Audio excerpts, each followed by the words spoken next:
Today, I want to talk about lust. Well, what is it? Well, it is any sort of sexual gratification outside of a husband and wife marriage. And unfortunately, in 2026 today, it is so shoved down your throat. I don't care if you're a man or if a woman, you likely struggle with this because you can't go to the store without seeing it. You can't go on your phone without seeing it. You can't go to your school, to your grocery store without seeing lust. And the issue is that society tells us that sex and love and this idea of it is having sex with whoever you want, having a one-night stand with whoever you want, sleep with your boyfriend, sleep with your girlfriend. It doesn't matter, and we're fed this lie that's true sex and love. But I believe God's true design in architecture for it was far more beautiful than that. If we look at Proverbs 7 for just a moment, there's this young man, and he's described as lacking sense. And why? It says that he passes by the door of this woman's house, and the woman is described as portraying lust. It says his first mistake, what? Is he passes by the door of her house. And how do we make this mistake? We're scrolling too far on our social media, right? We're being on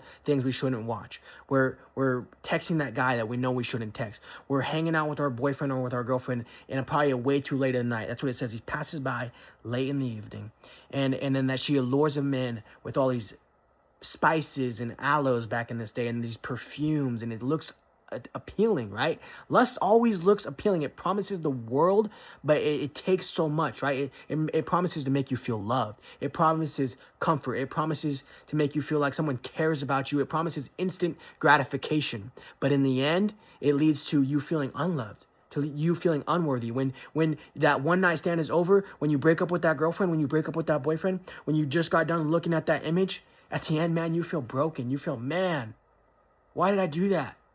Why did I do that? That was I feel gross.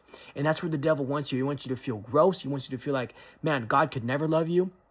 When in reality, God's design for sex and love was far more beautiful than this. It's never meant to make you feel unworthy. It's never meant to make you feel shamed.